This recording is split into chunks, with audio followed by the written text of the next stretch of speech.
नमस्कार नमस्कार, जय हिंद। आ जाइए, आज हम प्रारंभ करते हैं एनसीईआरटी क्लास 9th। ये तो आप जान ही रहे हैं कि एनसीईआरटी में साइंस आपको उपलब्ध करा रहा हूं। अगर आप बिहार दरोगा मेंस की तैयारी कर रहे हो या 78 पोस्ट वाले के लिए फॉर्म भरे हो, यही नहीं, किसी भी एग्जाम में जहां साइंस आपसे पूछा जा रहा है तो वहां ये सब काम आएगा, क्योंकि क्वेश्चंस जो रखा हूं एकदम डीप लेवल तक जाने का प्रयास किया हूं। चूंकि आप लोग देख रहे हैं एग्जाम में कैसे प्रश्न कितनी गहराई से पूछे जा रहे हैं, तो प्रश्नों का जो स्तर है वो भी आप कथन वाला भी देखेंगे। इसमें लगभग 20 से 25 प्रश्न कथन वाला मिलेगा। उसके बाद जो है बाकी प्रश्न आपको वन लाइनर ऑब्जेक्टिव मिलेगा। ठीक है, तो ये तो बातें हो गई। अब कुछ लोगों का कमेंट रहता है कि मैं पेमेंट कर दिया हूं लेकिन पीडीएफ मुझे नहीं मिला है। तो भाई, आपके पेमेंट कर देने से कैसे पीडीएफ मिल सकता है? जब तक आप स्क्रीनशॉट नहीं भेजोगे तो मैं किसको पीडीएफ भेज दूंगा? पेमेंट तो आपने कर दिया अकाउंट में, ठीक है, बट मैं पीडीएफ किसको भेज दूं? समस्या है ना। तो आपको स्क्रीनशॉट शेयर करना है। स्क्रीनशॉट शेयर करने के लिए आपके पास बहुत सारे ऑप्शन हैं। क्या ऑप्शन है? डिस्क्रिप्शन में टेलीग्राम चैनल का लिंक है। टेलीग्राम जब ज्वाइन करिएगा तो वहां लिखा हुआ है, स्पष्ट लिखा हुआ है, हमारा टेलीग्राम का जो आईडी है वो लिखा हुआ है। वहां पर लिख भी दिया गया है कि इस आईडी पर शेयर करें। तो उस पर क्लिक करके आपको शेयर करने में क्या समस्या है? शेयर नहीं करेंगे और वीडियो के नीचे कमेंट करते रहते हैं कि हमारा कैसे। तो भाई, इतनी तो अक्ल बुद्धि विवेक लगाया करो यार। कमेंट करने से नहीं हो पाएगा कुछ, आपको स्क्रीनशॉट शेयर करना पड़ेगा। पहले आप चीजें देख लें, आप शेयर कर पा रहे हैं कि नहीं, उसके बाद ही आप पेमेंट करें। ठीक है, तो ये बात हो गया। तो एक चीज और बता दूं कि जुड़ना कैसे है। अगर जो लोग चाह रहे हैं कि हम जो भी दरोगा के दे रहे हैं क्लासेस आपको, उनका पीडीएफ, तो जुड़ना कैसे है? तो उसके लिए टेलीग्राम में ही आपको सारी जानकारी दी गई है। टेलीग्राम का लिंक नीचे दिया गया है। तो चलिए अब हम शुरू करते हैं। एक चीज जान लीजिए, यह 9th क्लास का चैप्टर 7 अध्याय 7 है। अध्याय 7, इसमें हम वर्गीकरण के बारे में पढ़ेंगे, जीवों में विविधता। ठीक है, इसके अलावा इसका एक पार्ट और आएगा, छोटा रहेगा वो वीडियो, क्योंकि इसमें प्रश्न ज्यादा हो रहे थे, 100 प्लस प्रश्न हो गए थे।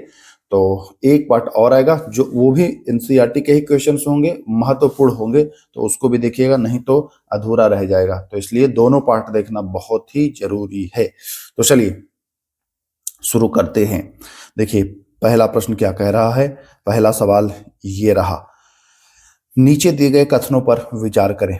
यूकैरियोटिक केंद्रक युक्त कोशिकाओं में बहुकोशिकीय जीवों के निर्माण की क्षमता होती है। तो जो यूकैरियोटिक कोशिका होता है, आपने देखा था कि 1799 जो है उसमें 21 तारीख के पहले शिफ्ट में प्रोकैरियोटिक और यूकैरियोटिक से पूछा था। प्रोकैरियोटिक में देखिए केंद्रक झिल्ली नहीं होती है, प्रोकैरियोटिक में केंद्रक भी नहीं होता, लेकिन यूकैरियोटिक में केंद्रक होता है। ये सब हम आपको टिश्यू और कोशिका में करा चुके हैं, यहाँ जरूरी नहीं है बताना। चलिए, तो कह रहा है कि यूकैरियोटिक में जीवों के निर्माण करने की क्षमता होती है। पहला तो सही है। कथन 2 कह रहा है कि वर्गीकरण का जो आधार है यह कोशिकीय संरचना और कार्य एक आधारभूत लक्षण है। तो जी हाँ, वर्गीकरण का आधार कोशिकीय संरचना और कार्य ही है। तो यहाँ पर देखेंगे कि दोनों कथन जो है वह सही होगा। तो विकल्प यहाँ सी आप सही करके आगे निकल जाएंगे। प्रश्न अगर कॉन्सेप्ट क्लियर रहेगा तभी कर लेंगे। मैंने कुछ लोगों को देखा है कि ये कहते हुए कि जो वन लाइनर पढ़े रहेगा वो कर लेगा। भाई, कॉन्सेप्ट जब तक क्लियर नहीं होगा, है ना। कुछ लोग नीली किताब का धौंस दे रहे हैं, कह रहे हैं कि अरे नीली किताब से ही सब आया है, नीली किताब से ही सब आया है। भैया, नीली किताब से सब नहीं आया है। नीली किताब की इतनी औकात नहीं है कि ये सब क्वेश्चन वो करा दे। आप खोल करके देख लो नीली किताब। मैं बुराई नहीं कर रहा हूँ नीली किताब की, बाकी जिस लेवल तक पहुंच गया है ना बिहार दरोगा में, वो नीली किताब के बस की बात नहीं है। आप चाहे तो देख सकते हैं, बहुत डीप में गया है। चल, किताब कोई बुरा नहीं होता है, ठीक ना, लेकिन अब आप उस किताब से उम्मीद रखेंगे जहां बेचारा वहां छपा ही नहीं है, तो उसमें कैसे आप जबरिया थोड़ी उसमें ढूंढ लेंगे। जिस किताब में लिखा ही नहीं है, इतनी गहराई से बताया ही नहीं गया है ना, वो छोटे एग्जाम के लिए है। अब छोटे एग्जाम में भी अब डीप में जाना शुरू कर दिया है, तो कहाँ से वहां आएगा, उसको अपडेट करने की आवश्यकता होगी।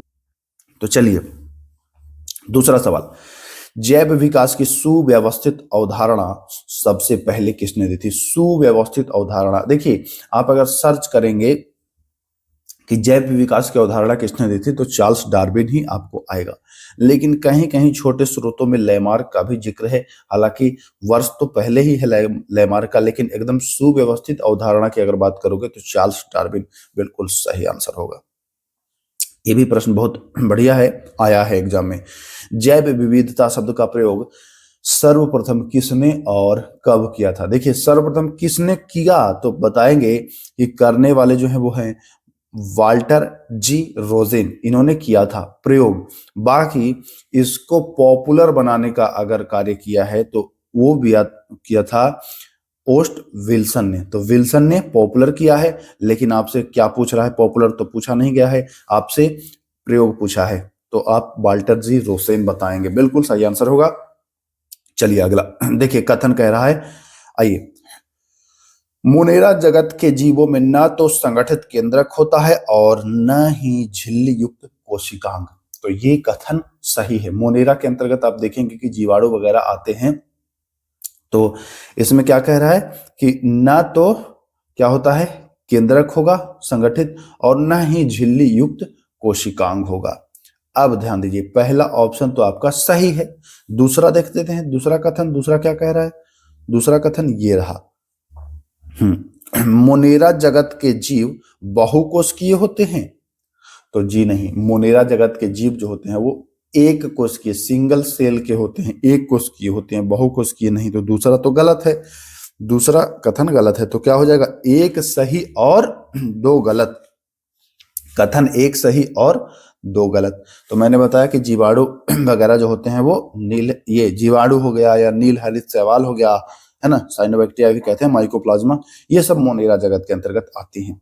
कौन जीव किसके अंतर्गत आते हैं, अगली वीडियो में ये सब आपको जानकारी मिलने वाली है, धैर्य बना के देखिएगा नेक्स्ट वीडियो। तो यहाँ एक सही होगा, लेकिन कथन दो गलत होगा।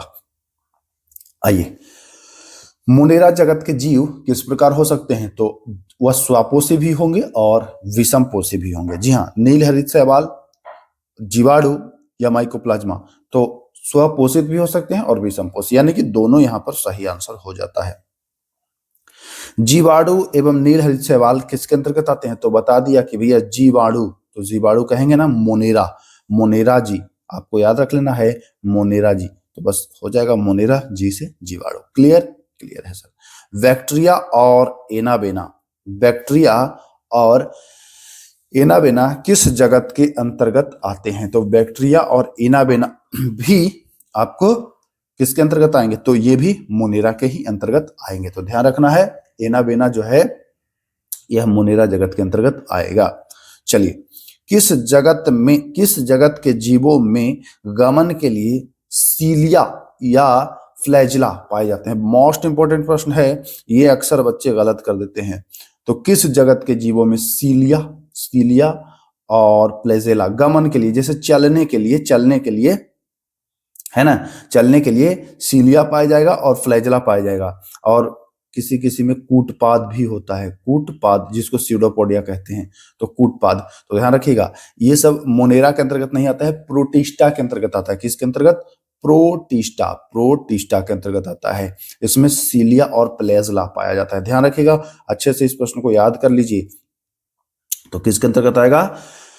प्रोटिस्टा के अंतर्गत आएगा। प्रोटोजोआ भी दे सकता है ऑप्शन में, ध्यान रखिएगा, प्रोटिस्टा। चलिए, नीचे दिए गए जीवों को उनके गमन का सही अंग मिलान करें।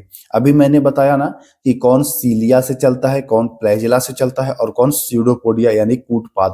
तो जानते हैं अमीबा का कूटपाद होता है, यहाँ तो सभी सही नजर आ रहा है। पैरामीशियम जो है वो सीलिया, इसका चलने वाला अंग होता है। पूछेगा सीधा, अरे मजाक मत समझिए, ये पूछता है कि अमीबा का चलन अंग क्या है, तो क्या बताएंगे? कूटपाद। ये बहुत पहले से पूछा जा रहा है। आप पूछ दे यूग्लिना का, तो यूग्लिना का क्या बताने वाला है ना, और पैरामीशियम का, तो इसका भी बता देंगे आप, सीलिया। तो ये तीनों हो जाएगा सही। ईस्ट एवं मशरूम, तो ईस्ट एवं मशरूम जो है वो क्या है, फंजाई है। क्या है, फंजाई है। तो ध्यान रखिएगा ईस्ट और मशरूम जो है वह क्या है, फंजाई के अंतर्गत आता है। तो सही विकल्प यहाँ पर सी हो जाएगा, ईस्ट और मशरूम फंजाई। आइए, प्लांटी जगत के जीव सामान्यतः, प्लांट मतलब पौधा, आपको सीधा समझना है कि प्लांट मतलब पौधा। तो इस जगत के जीव कैसे होते हैं, तो इस जगत के जीव, प्लांट तो जानते हैं आप कि स्वयं भोजन बना लेते हैं, खुद ही खाना बना लेते हैं। ये कहीं से खाने के लिए जाते नहीं है चावल दाल लाने, ये सूर्य के प्रकाश से और खनिज लवण जड़ से खींच करके और ये खाना बना लेते हैं। तो ये स्वपोषी है, किसी दूसरे पर ये नहीं निर्भर है। तो क्या हो जाएंगे, स्वपोषी हो जाएंगे। इनमें से कौन सा जीव विषम पोषी, मतलब खाना खुद नहीं बना पाता है, एनिमेलिया। एनिमेलिया मतलब कि जीव जंतु, जैसे आदमी, क्या आदमी खुद खाना बनाता है। तो अब आप लोग में से कहेंगे हाँ सर मैं तो रहता हूं बाहर और मैं खुद ही खाना बनाता हूं, उसको नहीं कहा जाता है भाई कि मैं खुद खाना बना लिया। आप दूसरे पर आश्रित हैं, आप चावल लाएंगे तो चावल नहीं मिलेगा तो आप कैसे खाना बना पाओगे, रोटी दाल नहीं मिलेगा कैसे दाल बना पाओगे, सब्जी कैसे बना पाओगे। तो कहेंगे हम तो सब चिकन बना लेंगे। तो भाई अगर कुछ मिलेगा तभी तो बना पाओगे। लेकिन इसको क्या है, पौधों को क्या है, कुछ नहीं मिले, धूप तो निकलेगा ही निकलेगा, बस खाना उसका तैयार अपने आप बन जाएगा। तो ये सिस्टम होता है। तो एनिमेलिया भी खाना नहीं बना पाता है, फंजाई भी नहीं बना पाता है, अमीबा भी, ये सब खाते हैं, बाहरी भक्षण करते हैं, खाते हैं। तो ध्यान रखिएगा ये जो है विषम पोषी होंगे, तीनों के तीनों होंगे विषम पोषी, इनको खाना बनाना नहीं आता है। ठीक है, नीचे दिए गए कथनों पर विचार करें, करते हैं विचार। आइए, शैवाल थैलोफाइटा के अंतर्गत आता है। तो जी हाँ, मैंने बहुत बार बताया है कि शैवाल, शय और थै जोड़ लीजिएगा, देखिएगा यहाँ पर आपको जोड़ के याद करना है, यहाँ होगा शय और यहाँ होगा थै। शैवाल थैलोफाइटा के अंतर्गत आता है। ठीक है, शैवाल स्वपोषित होते हैं, शैवाल हाँ स्वपोषी होते हैं। यहाँ प्रकाश संश्लेषण इसमें होता है कि नहीं होता है, तो बिल्कुल होता है सर, यानी कि दोनों कथन यहाँ भी आपका सही होता नजर आएगा। आइए, यूलोथ्रिक्स तथा क्लेडोफोरा किस वर्ग के अंतर्गत आते हैं।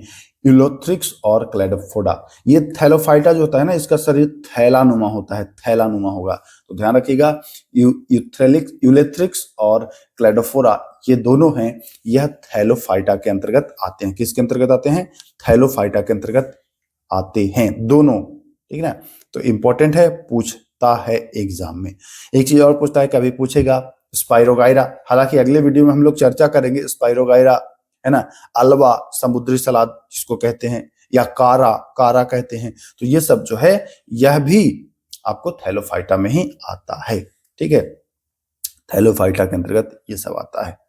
ठीक, अच्छा ये बताइए, अगर थैलोफाइटा के बारे में आपसे पूछे कि पादप जगत का सबसे बड़ा संघ, तो पादप जगत का सबसे बड़ा संघ क्या बताएंगे, पादप जगत का सबसे बड़ा संघ आप बताएंगे कि थैलोफाइटा। वहीं अगर पूछ दे जंतु जगत का, तो जंतु जगत का ऑर्थ्रोपोडा। तो ये थैलोफाइटा की बात हम कर रहे हैं, तो ये बताएंगे कि पादप जगत का सबसे बड़ा संघ है। ठीक है, पादप जगत का इंपॉर्टेंट पॉइंट है, नोट कर लेंगे इसको आप लोग। चलिए आगे चलते हैं, लीवर बट या हॉर्नबट किस समूह के अंतर्गत आते हैं। मोस्ट इंपोर्टेंट है, सीधा एग्जाम में पूछता है लीवर बट और हॉर्नबट। तो ये आता है ब्रायोफाइटा के अंतर्गत। और ब्रायोफाइटा क्या है, ब्रायोफाइटा को पादप जगत का उभयचर, जैसे जंतु जगत में आपको मेढक हो गया, ठीक है, पानी वाला सांप हो गया, मगरमच्छ हो गया, ये सब उभयचर है, मतलब जल में भी रह लेगा और स्थल में भी रह लेगा। उसी प्रकार से ब्रायोफाइटा के अंतर्गत जो भी पादप आते हैं वो जल में भी रहेंगे और स्थल में भी रहेंगे, यानी कि वो उभयचर कहलाते हैं। तो इस वर्ग के पौधों को या पादप वर्ग को उभयचर कहा जाता है, किसको, ब्रायोफाइटा। और लीवर बट हार्नबट इसी में आता है। आइए, किस वर्ग के पौधे में जाइलम तथा फ्लोएम नहीं पाया जाता है। बहुत अच्छा सवाल है, आप लोगों ने हमेशा से पढ़ा है कि भाई अगर पौधे भोजन और जल, जाइलम से जल और फ्लोएम से भोजन ग्रहण करते हैं, बाकी यहाँ तो न जाइलम है और न फ्लोएम है, तो मोस्ट इंपोर्टेंट है ना, ये यूनिक प्रश्न है इसलिए मोस्ट इंपोर्टेंट है। ऐसे प्रश्न ही आ जाते हैं एग्जाम में। यह भी आपको ब्रायोफाइटा में आता है, ब्रायोफाइटा में आता है। तो ब्रायोफाइटा के बारे में तीन बात, लीवर बट और बन बट इसी में आता है आपका। दूसरा, ये पादप जगत का उभयचर एम्फीबियंस है, तो 2 हो गया। और तीसरा, इसमें जाइलम और फ्लोएम दोनों नहीं होता है।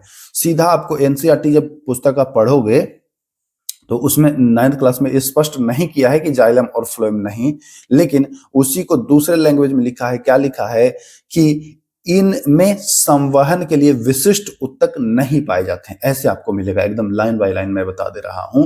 कैसे मिलेगा? संवहन के लिए उत्तक विशिष्ट नहीं होता है, तो संवहन के लिए विशिष्ट उत्तक जाइलम और फ्लोएम। तो ऐसे आपको एग्जाम में पूछ सकता है फंसाने के लिए, इसलिए मैं जो भी एग्जाम में पूछे उससे सोच रहा हूं एक स्टेप आगे ही आपको कंटेंट उपलब्ध करा दूं।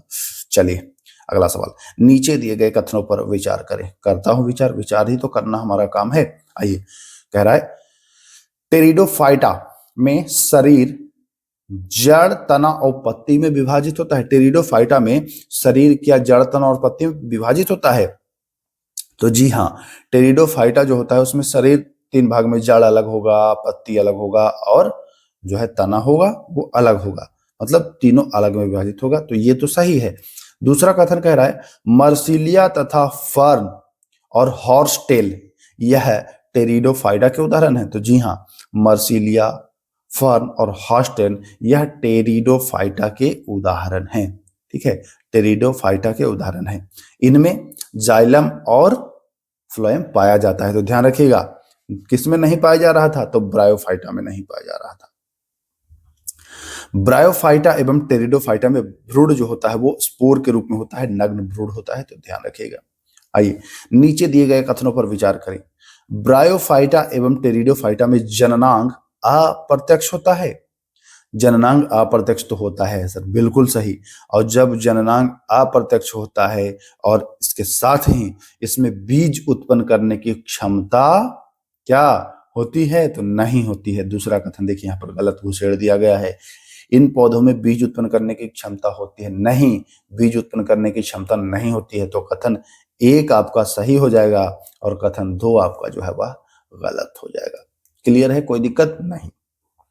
अब बीज उत्पन्न करने की क्षमता नहीं होती है तो ये क्या कहला जाते हैं? ये क्रिप्टोगैम्स कहलाते हैं। तो पूछ सकता है कि भैया इनमें से कौन क्रिप्टोगैम्स है? तो बताएंगे ब्रायोफाइटा, टेरिडोफाइटा, ये सारे जो है वो क्रिप्टोगैम्स के उदाहरण है। चलिए आइए, इनमें से कौन जिम्नोस्पर्म का उदाहरण है? जिम्नोस्पर्म मतलब नग्न बीजी, नग्न बीजी होता है ना जिम्नोस्पर्म। अब जिम्नोस्पर्म में आता है साइकस भी आता है और पाइनस भी आता है, तो आपको दोनों कर देना है। एंजियोस्पर्म को क्या कहा जाता है? तो एंजियोस्पर्म, अच्छा, जिम्नोस्पर्म मतलब नग्न बीजी, बीज के ऊपर कोई आवरण नहीं। एंजियोस्पर्म में बीज के ऊपर आवरण होगा, तो बीज रहित तो नहीं होगा, नग्न बीजी भी नहीं होगा, शैवाल भी नहीं, पुष्पी पौधे इसको कहते हैं। एंजियोस्पर्म को क्या कहा जाता है? पुष्पी पौधा। आपसे सीधा दागेगा एग्जाम में प्रश्न, इनमें से किसे पुष्पी पौधे के रूप में भी जाना जाता है? दे देगा जिम्नोस्पर्म, एंजियोस्पर्म, अन्य अन्य दे देगा। आप क्या हो जाएंगे? परेशान। लेकिन आपको पुष्पी पौधा एंजियोस्पर्म लगा देना है। एंजियोस्पर्म में बीजों का विकास अंडाशय में होता है। कहाँ होता है? अंडाशय में। एनिमेलिया जगत के जीव कैसे होते हैं? एनिमेलिया मतलब जो भी जंतु हैं, एनिमल हैं। अच्छा, आप भी एनिमल हैं, मैं भी एनिमल हूं। अब आप कहेंगे कि सर हम लोग जानवर हैं, हम लोग तो आदमी हैं। तो भाई भले आप आदमी हो, लेकिन जो आपको बांटा गया है ना वो जगत आपका एनिमल ही है। अच्छा, आप लोग कह रहे होंगे कि सर आपने बताया नहीं कि कितने जगत हैं, कितने संघ हैं, कितने वर्ग हैं, है ना? तो ये सब कुछ मैं बताने वाला हूं, धैर्य बनाइएगा। जो जटिल क्वेश्चन है उसको पहले कर लें, बाकी सब चीज आपको मैं बताने वाला हूं। एकदम धैर्य बना करके ये सब कुछ आपको बताने वाला हूं, एक भी प्रश्न मैं नहीं छोड़ने वाला हूं, ठीक ना? तो सब कुछ आपको बताने वाला हूं। हालांकि ये चीज आप जान लीजिए कि 5 जगत में बांटने वाले और 4 जगत में बांटने वाले, 3 जगत में बांटने वाले और 2 जगत में बांटने वाले, ये लोग थे। 5 जगत में वही टेकर ने बांटा, है ना? हालांकि इस पर हम चर्चा करेंगे, आगे चर्चा करेंगे, धैर्य बनाइए। कितने जगत हैं, कितने संघ हैं, कितने वर्ग हैं, सब कुछ बताऊंगा। चलिए, एनिमेलिया जगत के जीव जो होते हैं, तो एनिमेलिया जगत के जो जीव हैं वह कैसे हैं भैया? तो यूकैरियोटिक, बहुकोशिकीय और विषमपोषी। ध्यान रखिएगा, एनिमेलिया जगत के जीव यूकैरियोटिक, बहुकोशिकीय और विषमपोषी हैं, तो ध्यान रखना है। चलिए आगे चलते हैं। आइए, किस संघ के जीवों को अचल जीव कहा जाता है? अचल जीव, अचल जीव पोरीफोरा को कहा जाता है। पोरीफेरा है ना, पोरीफेरा, फोरा नहीं, पोरीफेरा, पोरीफेरा। इसमें छिद्र जैसा होगा, जैसे स्पंज वगैरह देखे होंगे आप, तो ये आता है। इसको अचल जीव कहा जाता है। ये चलता नहीं है, एक ही जगह पर ये चिपका रह जाता है। तो पोरीफेरा को अचल जीव की संज्ञा दी गई है। चलिए, किस संघ के जीवों में उत्तकों का विभेदन नहीं होता है? उत्तकों का विभेदन क्या? जैसे आपने पढ़ा था कि पहले कोशिका होगा, कोशिका के समूह जो होंगे वो उत्तक बनेंगे, फिर वो अंग बनेंगे, अंग तंत्र बनेंगे। लेकिन यहाँ उत्तकों का विभेदन नहीं होगा भैया, कोशिका ऐसे अलग अलग आपको अपना कार्य कर लेगा। तो वह जो संघ है वह आएगा, पोरीफेरा ही आएगा। इसको अचल जीव भी कहते हैं, ध्यान रखिएगा। नीचे दिए गए कथनों पर विचार करें। आइए, सिलेंट्रेटा जलीय जंतु है तथा इसका संगठन उत्तकीय स्तर का होता है। सिलेंट्रेटा जलीय जंतु है, क्या यह सही है? तो जी हाँ, यह जलीय जंतु का है और इसका जो संगठन होता है उत्तकीय स्तर का। जैसे पोरीफेरा में आपने देखा था कि कोशिकीय स्तर का होता है, उत्तक विभेदन नहीं होता है, लेकिन इसमें उत्तकीय स्तर का होगा। कोरल जो है सिलेंट्रेटा संघ के अंतर्गत आता है। तो हाँ, कथन, ये क्या लिखा है, थन एक गलत है, ऐसे थोड़ी होता है। तो इसमें आपका क्या होगा, दोनों सही हो जाएगा। तो सी ऑप्शन हो जाएगा, कथन एक भी सही और कथन जो है वो दो भी सही हो जाएगा। ठीक है, तो ध्यान रखिए। चलिए अगले सवाल की ओर आते हैं, यहाँ दोनों सही आपका हो जाएगा। चलिए, प्लेटी हेलमिंथिस को सामान्यतः कहा जाता है। प्लेटी हेलमिंथिस, और यह प्रश्न आपको आ गया था ना 1799 में। तो प्लेटी हेलमिंथिस को चपटे कृमि, फ्लैट वॉर्म्स कहा जाता है। क्या कहा जाता है? चपटे कृमि कहा जाता है इसको। इसके बारे में और भी क्वेश्चंस है जो आपको जानना है। किस संघ के जीवों में कुटसिलोम, क्या कुटसिलोम पाया जाता है? तो नेमतोड़ा, जी हाँ नेमतोड़ा। अच्छा, नाम तो ये 10 आपको जो मिलेगा ना संघ, 10 संघ मिलेगा। अच्छा, जगत पूछे कि कितने जगत में बांटा गया है, तो 5 जगत। जगत पूछे तो कितने जगत में बांटा गया है? 5 जगत। और फिर संघ पूछे तो संघ 10। बाकी आगे हम लोग और देखते हैं, घबराइए मत। तो नेमेटोड़ा जो है इसमें कुटसिलोम पाया जाता है। पूछेगा एग्जाम में कि किस में कुटसिलोम पाया जाता है, तो नेमेटोड़ा। आइए, एस्केरिस एवं बुचरेरिया किस संघ के अंतर्गत आते हैं? एस्केरिस एवं बुचरेरिया यह नेमेटोड़ा के अंतर्गत आते हैं। किसके अंतर्गत? नेमेटोड़ा के अंतर्गत आते हैं। तो ये भी ध्यान रखना है आपको। आइए, नीचे दिए गए कथनों पर विचार करें। ऐसे ही प्रश्न पूछा था 1799 प्रथम पाली 21 तारीख में। प्लेटी हेलमिंथिस का शरीर पृष्ठ उदर दिशा में चपटा होता है। तो जी हाँ, चपटा कृमि इसको कहा ही जाता है। प्लेटी हेलमिंथिस में वास्तविक देह गुहा पाई जाती है। प्लेटी हेलमिंथिस में वास्तविक देह गुहा पाई जाती है। क्या पाया जाता है? तो जी नहीं, प्लेटी हेलमिंथिस में वास्तविक देह गुहा क्या होता है? नहीं होता है, यानी कि अभाव होता है। बाकी यहां क्या कह रहा है कि प्लेटी हेलमिंथिस में वास्तविक देह गुहा पाई जाती है, जबकि देह गुहा वास्तविक नहीं पाई जाती है। तो ध्यान रखना है, कथन एक तो सही है लेकिन कथन 2 गलत है। ठीक है, तो ध्यान रखिएगा, 30 का 20 सही हो जाएगा। आइए, प्लेटी हेलमिंथिस के उदाहरण कौन है? इसको चपटे कृमि कहा जाता है। ध्यान रखिएगा, इसमें आता है आपका टेप वर्म आएगा, लिवर फ्लूक आएगा और प्लेनेरिया आएगा। ये तीनों जो है वो सही हो जाएगा। आंसर ए यहां पर राइट। नीचे दिए गए कथनों पर विचार करता हूं। प्लेटी हेलमिंथिस में पाचन तंत्र जो होता है यह अधूरा होता है। प्लेटी हेलमिंथिस में पाचन तंत्र अधूरा होता है, ये तो बात सही है। दूसरा कथन है, टेप वर्म में पाचन तंत्र पूर्ण रूप से विकसित होता है। अच्छा, ये बताइए, प्लेटी हेलमिंथिस में जब बोला गया है कि पाचन तंत्र अधूरा होता है, तो टेप वर्म तो प्लेटी हेलमिंथिस के अंतर्गत आता है। तो भैया जब ये अधूरा है तो ये भी अधूरा ही होगा। तो यानी कि एक सही है लेकिन 2 गलत है। कथन एक सही है तथा कथन 2 गलत है। ध्यान रखिएगा, प्लेटी हेलमिंथिस में श्वसन जो होता है वो त्वचा द्वारा होता है। प्लेटी हेलमिंथिस में उत्सर्जन अंग जो होता है उसको ज्वाला कोशिका कहा जाता है। ध्यान रखिएगा, पूछेगा। इनमें से किसका शरीर त्रिकोरक होता है? तो त्रिकोरक देखिए, प्लेटी हेलमिंथिस का भी त्रिकोरक होता है, इकाइनोडर्मेटा का भी त्रिकोरक होता है, नेमेटोड़ा का भी त्रिकोरक होता है और एनेलिडा का भी त्रिकोरक होता है। तो सबका यहाँ पर आपको त्रिकोरक होगा। नीचे दिए गए कथनों पर विचार करें, नीचे दिए गए कथनों पर विचार करें, ध्यान रखना है क्या कह रहा है। कथन, यहां 3 ही ऑप्शन दिख रहे हैं, अच्छा ये वाला ऑप्शन एक यहां आ गया है, पता नहीं कैसे। नीचे दिए कथनों पर विचार करें, प्लेटिहेल्मिन्थेज की शारीरिक संरचना द्विपार्श्व सममित होती है। क्या प्लेटिहेल्मिन्थेज की शारीरिक संरचना द्विपार्श्व सममित मतलब कि दोनों भाग में बराबर, इधर भी वही आकार और इधर भी वही आकार। जैसे कोई जीव है तो अगर 2 भागों में काटेंगे तो एक भाग इधर भी वही सेम आकार और इधर भी वही सेम आकार, तो हाँ द्विपार्श्व सममित होता है, ठीक है। दूसरा, एनिलिडा में वास्तविक देह गुहा पाई जाती है, जैसे प्लेटिहेल्मिन्थेज में वास्तविक देह गुहा नहीं पाई जा रही थी लेकिन एनिलिडा में पाई जाती है। तो यहां पर क्या होगा, कथन 1 भी सही और कथन 2 भी सही, यहां सी विकल्प सही हो जाएगा। चलिए, एनिलिडा के उदाहरण कौन कौन से हैं, तो केचुआ, नैरिश, जोंक, ये सब एनिलिडा में ही आता है। केचुआ एनिलिडा में आता है, जोंक भी, नैरिश भी, ध्यान रखिएगा आगे आएगा इस पर प्रश्न। हाँ चलिए, नीचे दिए गए कथनों पर विचार करें। आर्थ्रोपोडा जंतु जगत का उभयचर है। आर्थ्रोपोडा जंतु जगत का उभयचर है, बताइए क्या आर्थ्रोपोडा को जंतु जगत का उभयचर कहते हैं। तो आर्थ्रोपोडा जो है यह जंतु जगत का सबसे बड़ा संघ है। दूसरा, इस संघ के जीवों का जो शरीर होता है वह खंड युक्त होता है। आर्थ्रोपोडा में कीट पतंग आते हैं ना, आर्थ्रोपोडा में कौन आता है, कीट आता है। तो आर्थ्रोपोडा उभयचर तो नहीं है लेकिन खंडयुक्त होता है उसका शरीर। तो कथन 1 तो गलत है लेकिन कथन 2 सही है। यहां पर समझने वाली बात है, क्वेश्चन बहुत जटिल नहीं है, अगर आप थोड़ा सा समझने का प्रयास करेंगे ना तो समझ लेंगे चीजों को। आइए, नीचे दिए गए कथनों पर विचार करें।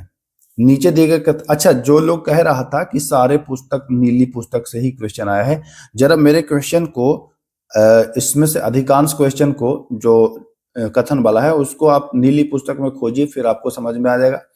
भाई कुछ लोग जो होते हैं वो जिद्दी होते हैं, लेकिन जिद से यहाँ नहीं काम चलेगा, समझदारी दिखाना जरूरी है। अगर पूछ रहा है कुछ और पढ़ रहे हैं कुछ और, तो फिर आप बेवकूफ की श्रेणी में आएंगे। रट पकड़े कि नहीं हम वही किताब से निकाल लेंगे, भाई उस किताब में दिया ही नहीं है यार मेरे भाई, तो कैसे कर लोगे।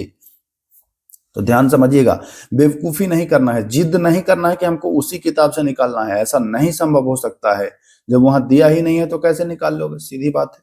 चलिए, अधिकांश मोलस्क जंतुओं में कवच नहीं पाया जाता है। मोलस्क में कवच पाया जाता है या नहीं पाया जाता है, तो मोलस्क में तो कवच पाया जाता है भैया, मोलस्क में कवच पाया जाता है। मोलस्क में उत्सर्जन के लिए गुर्दे जैसी संरचना होती है, तो गुर्दा जैसी तो संरचना होती है लेकिन कवच भी पाया जाता है। यहां क्या कह रहा है कि मोलस्क में कवच नहीं पाया जाता है, ठीक है। तो ए कथन गलत है, बाकी 2 कथन सही है। तो ऑप्शन ए बिल्कुल राइट, विचार करना है। आइए, अधिकांश मोलस्क में खुला परिसंचरण तंत्र होता है, तो बिल्कुल सही है। मोलस्क में बंद परिसंचरण तंत्र, जब खुला हो ही गया तो बंद क्या होगा यार। तो कथन 1 सही है और 2 गलत है, ठीक है। चलिए, विचार करें। इकाइनोडर्मिटा में त्वचा जो होता है वो कांटों से आच्छादित होती है, तो जी हाँ, इकाइनोडर्मिटा में कांटा युक्त होता है। इकाइनोडर्मिटा में वास्तविक देह गुहा पाई जाती है। इकाइनोडर्मिटा में वास्तविक देह गुहा पाई जाती है, तो जी हाँ, वास्तविक देह गुहा भी पाई जाती है और यह कांटा युक्त भी होता है। ऐसे ही प्रश्न आएंगे एग्जाम में, ध्यान रखना है। नीचे दिए गए कथनों पर विचार करें। इकाइनोडर्मिटा में जल संवहन नाल पाया जाता है और यही इसके गमन में भी सहायक होता है, तो यहां भी आपका दोनों कथन सही हो जाएगा। आइए, इकाइनोडर्मिटा के उदाहरण। तो इकाइनोडर्मिटा, डर्मिटा में कांटा वाला होता है, तो कांटा में स्टार बनाइए, तारा स्टार बनाइए, तो ये इधर कांटा जैसा होगा, तो यहां सही हो जाएगा। बाकी केंचुआ जोक आपको बता दिया हूं कि ये दूसरे संघ में आता है। आइए, समुद्री आर्चिन का वैज्ञानिक संघ, समुद्री आर्चिन का वैज्ञानिक संघ जो है वो भी क्या है, इकाइनोडर्मिटा ही है। तो सी विकल्प, सी कहाँ है, यहाँ देख ही नहीं रहा, हाँ सी विकल्प यहां भी सही हो जाएगा। आइए, निम्न में से कौन प्रोटोकार्डेटा का उदाहरण है। तो प्रोटोकार्डेटा में आपको आ जाएगा बेलेनोग्लोसस, हार्डमेनिया और एम्फियोक्सस, ये तीनों आ जाएगा, यानी सही हो जाएगा सभी। पंख तारा, यहां भी तारा की बात आ गया है, तो ये भी इकाइनोडर्मिटा ही हो जाएगा, तारा, है ना। दिए गए कथनों पर विचार करें। पक्षी का हृदय 3 कक्ष का होता है, नहीं भाई 4 का होता है, तो पहला गलत हो जाएगा, पहला कथन तो गलत है। ठीक है, स्तनधारियों का हृदय 4 होता है, तो हाँ स्तनधारियों का 4 होता है, तो पहला गलत है, दूसरा सही है। तो आ जाइए, कथन 1 गलत है, कथन 2 सही है, ये बिल्कुल सही हो जाएगा। नीचे दिए गए कथनों पर विचार करें, करता हूं विचार। स्तनपायी समतापी होते हैं, बिल्कुल। एकिडना और प्लेटिपस जो है स्तनपायी होते हुए भी अंडे देते हैं, तो जी हाँ, एकिडना और प्लेटिपस जो है वह स्तनपायी हैं लेकिन अंडे देते हैं, तो कथन दोनों यहां पर सही हो जाएगा।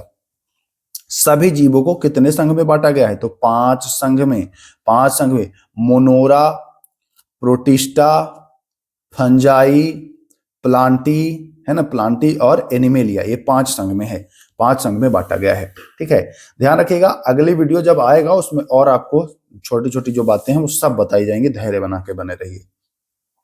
चलिए, पौधों को कितने वर्ग में बांटा गया है, तो पौधों को भी आप 5 वर्ग में पढ़े हैं, पढ़ लिए हैं। पौधों को 5 वर्ग में आपने पढ़ लिया, कौन कौन 5 वर्ग है, तो पौधों को 5 वर्ग में आप पढ़ लिए। आपको मैंने बताया था थैलोफाइटा, पहला बताया था थैलोफाइटा, दूसरा आपको बताया था ब्रायोफाइटा, जिसको उभयचर आपने कहा। थैलोफाइटा सबसे बड़ा संघ, ब्रायोफाइटा उभयचर।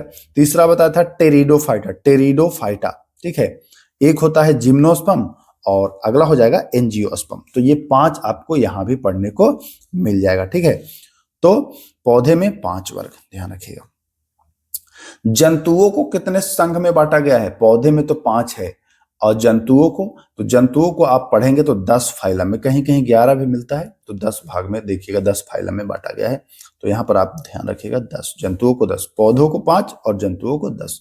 जंतुओं का भी 10 हम लोग कुछ तो देख लिया है, कुछ देखा है ना, जैसे कि जंतुओं में आपने पढ़ा एनिमेलिया पढ़ा, पोरीफेरा पढ़ा, है ना, सिलेंट्रेटा पढ़ा, ये 3 पढ़ लिया। इसके अलावा आपने मोलस्का भी मैं बता ही दिया हूँ, मोलस्का बता दिया हूँ, ऑर्थ्रोपोडा भी मैं बता दिया हूँ, ऑर्थ्रोपोडा भी बता दिया हूँ, निमेटोडा भी बता दिया हूँ, निमेटोडा बता दिया हूँ, प्लेटीहेलमिन्थिस भी बता दिया हूँ, प्लेटीहेलमिन्थिस भी बता दिया हूँ, एनिलिडा भी बता दिया हूँ।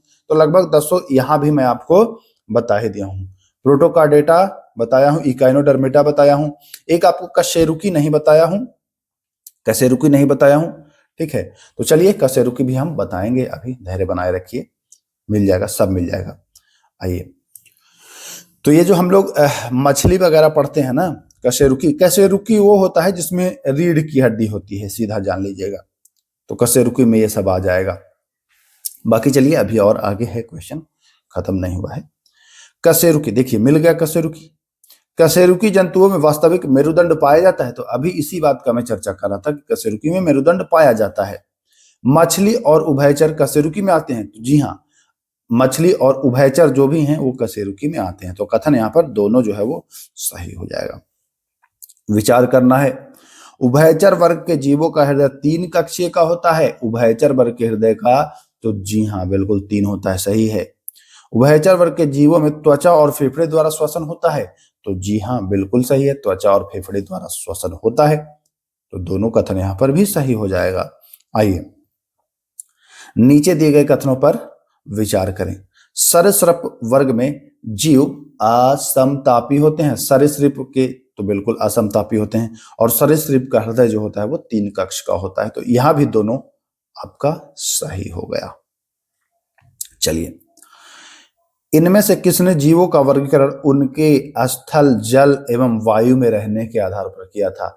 भैया स्थल में रहता है तो इसको ये बना दीजिए, जल में रहता है तो इसको ये बना दीजिए, हालांकि ऐसे बांटा नहीं जाता है ना। बांटने का जो आधार है वो कार्य और कोशिकीय संरचना में बता दिया हूं पहले ही। तो ये अरस्तु ने बांटा था, जल वाला को अलग बना दिया, स्थल वाला को, वायु वाला को अलग बना दिया, जो कि ऐसे नहीं बांटना है। जैव विकास की अवधारणा सबसे पहले किसने दी थी? तो देखिए, वैज्ञानिक अवधारणा कह देंगे तो आप बताएंगे डार्विन ने, लेकिन अगर अरस्तु ऑप्शन, लेमार्क ऑप्शन में रहे और वैज्ञानिक अवधारणा न रहे तो लेमार्क लगा सकते हो। बट एक चीज मैं फिर बता दूं, इंटरनेट पर या एनसीईआरटी में आप देखोगे तो ये आपको डार्विन ही आंसर मेंशन कर रहा है, तो मैं तो कहूंगा आंसर आप डार्विन के साथ ही जाइए। चलिए, द ऑरिजिन ऑफ स्पीसीज पुस्तक में ही इन्होंने जैव विकास के बारे में बताया है, तो ये चार्ल्स डार्विन है, ध्यान रखेंगे। अब आइए, 5 जगत जो आपको मैं बताया था मोनेरा बताया था, प्रोटिस्टा बताया था, फंजाई बताया था और प्लांटी बताया था, एनिमेलिया बताया था। ये 5 जगत के बारे में जो बताया है, इनका नाम है, इनका नाम क्या है तो भैया इनका नाम है व्हिटेकर। क्या नाम है? व्हिटेकर नाम है इनका। व्हिटेकर ने, R.H. व्हिटेकर ने ये 5 जगत के बारे में बताया है। तो ध्यान रखिएगा, 5 जगत के बारे में व्हिटेकर ने बताया है। अभी आप 2 जगत के बारे में पढ़ेंगे लिनियस ने, 3 जगत के बारे में पढ़ेंगे हेकल ने, 4 जगत के बारे में पढ़ेंगे कोपलैंड के द्वारा। तो ये सब हम आगे चल के पढ़ेंगे, धैर्य बनाए रखें, सब कुछ बताने वाला हूं। किस वैज्ञानिक ने मोनेरा जगत को आर्कीबैक्टीरिया और यूबैक्टीरिया में बांटा था? मोनेरा जगत को आर्कीबैक्टीरिया और यूबैक्टीरिया में बांटने वाले कार्ल बोस थे। कार्ल बोस, जी हाँ, जैसे आपने मोनेरा जगत पढ़ा ना, तो मोनेरा को भी इन्होंने 2 भाग में बांटा, एक आर्कीबैक्टीरिया और एक यूबैक्टीरिया। कार्ल बोस, तो ध्यान रखिएगा। कौन सा क्षेत्र मेगा जैव विविधता, मेगा बायोडाइवर्सिटी जोन माना जाता है? तो ये कर्क और मकर रेखा के बीच। आइए, वर्गीकरण की आधारभूत इकाई है वो है जाति, स्पेसीज। ध्यान रखिएगा। निम्नलिखित में से कौन मोनेरा के अंतर्गत आता है? तो बताया हूं, जीवाणु, नीलहरी शैवाल, माइकोप्लाज्मा, यह सभी आता है। जो भी बचे क्वेश्चन है सब करा दूंगा, एक वीडियो और लाऊंगा, उसमें सब कुछ हो जाएगा। प्रोटिस्टा जगत के किस प्रकार जीव होते हैं? प्रोटिस्टा जगत में जो जीव होता है उसका प्रकार, तो एक कोशिकीय, ये मैं बता दिया हूं, एक कोशिकीय यूकैरियोटिक होता है प्रोटिस्टा में।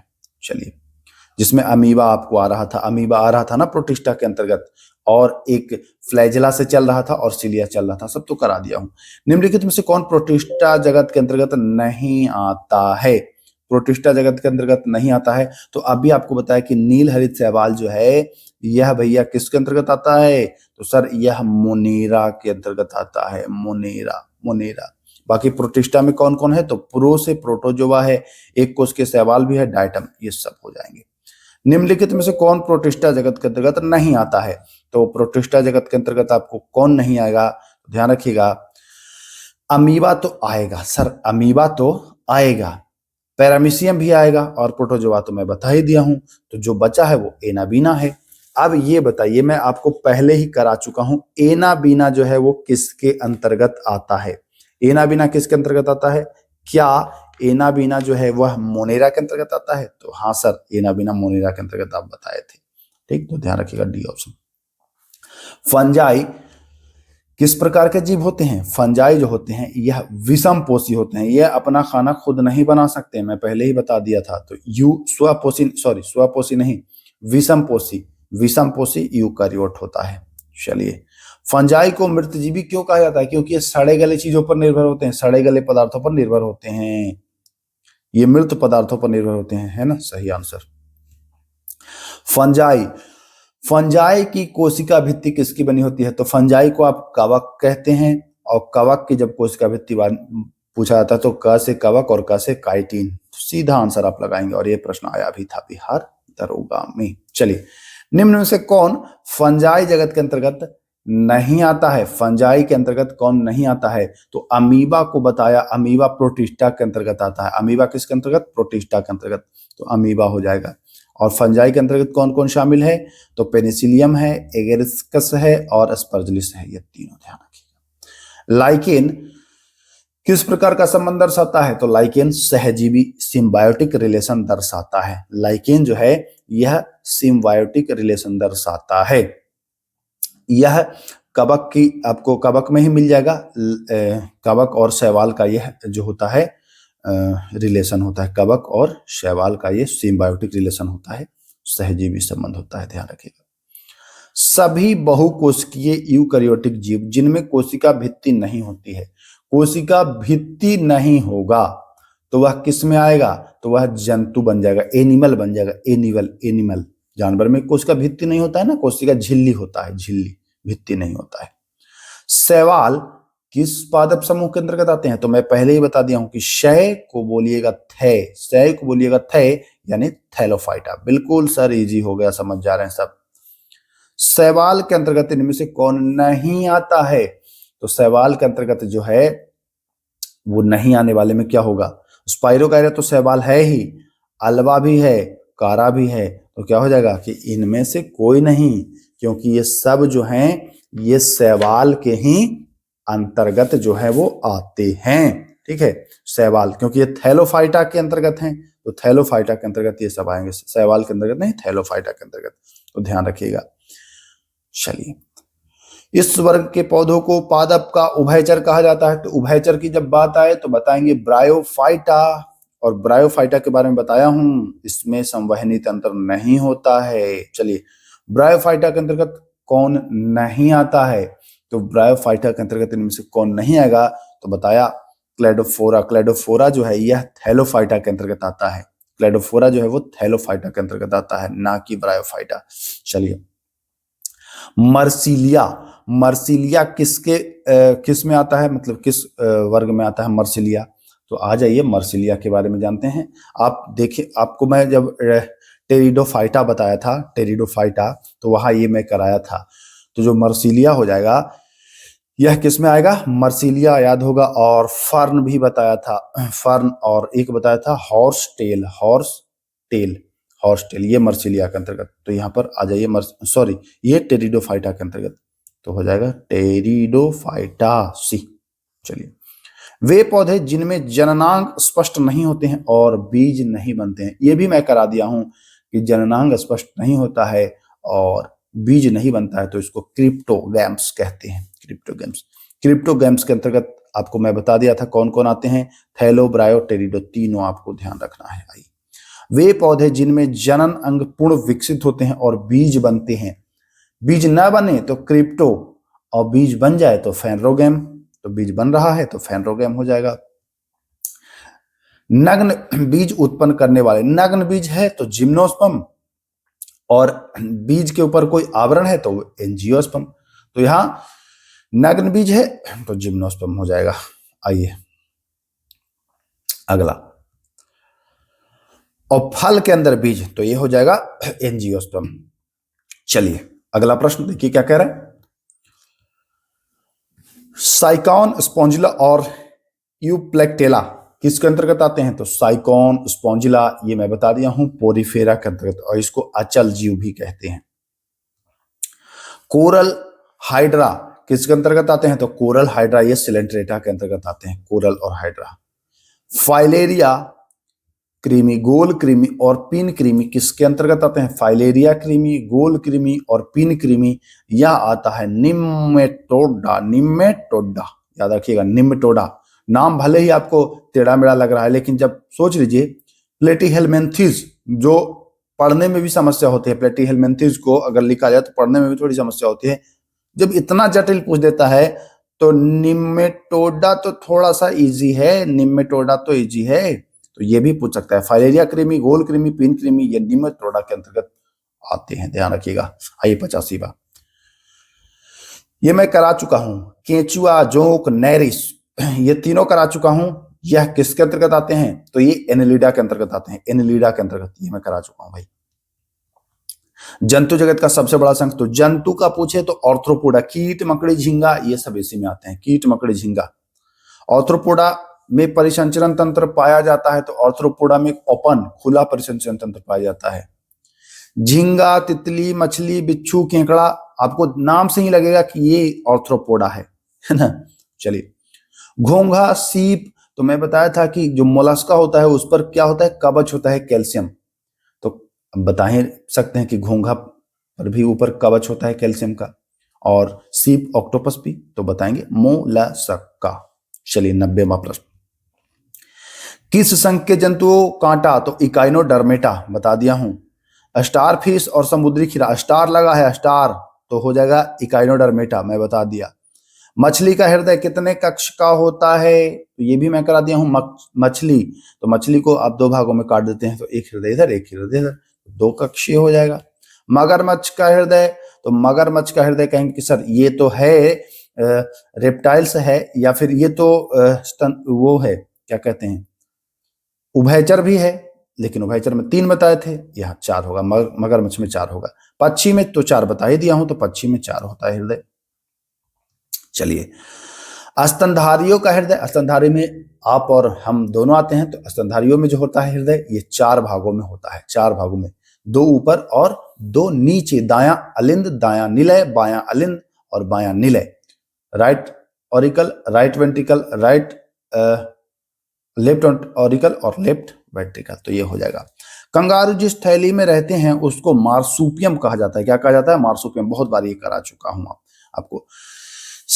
सिस्टम नेचुरी के लेखक हैं तो कैरोलस लिनियस हैं। सिस्टम नेचुरी लिनियस हैं। द्विनाम पद्धति की शुरुआत किसने की थी? तो द्विनाम पद्धति की शुरुआत कैरोलस लिनियस ने ही की थी। जीवों को कितने जगत में बांटा गया है? तो कितनी बार कराऊं भाई, कितनी बार कराऊं जीवों को? ये नाम भी आपको बता दिया हूं। मोनेरा, प्रोटिस्टा, कवक, प्लांटी और एनिमेलिया। मोनेरा को दो भागों में बांटा था, यू बैक्टीरिया और एक कौन सा बैक्टीरिया बता दीजिए। और कौन बांटा था? तो बताए थे सर, बोस बताए थे, बोस बताए थे, है ना। चलिए आइए, पौधों को कितने? तो पौधों को भी 5 बता दिया हूं। और ये 11, तो मैं 10-11, कहीं 10 मिल जाता है कहीं 11 मिल जाता है, तो ये 10 भागों में मैं बता दिया हूं।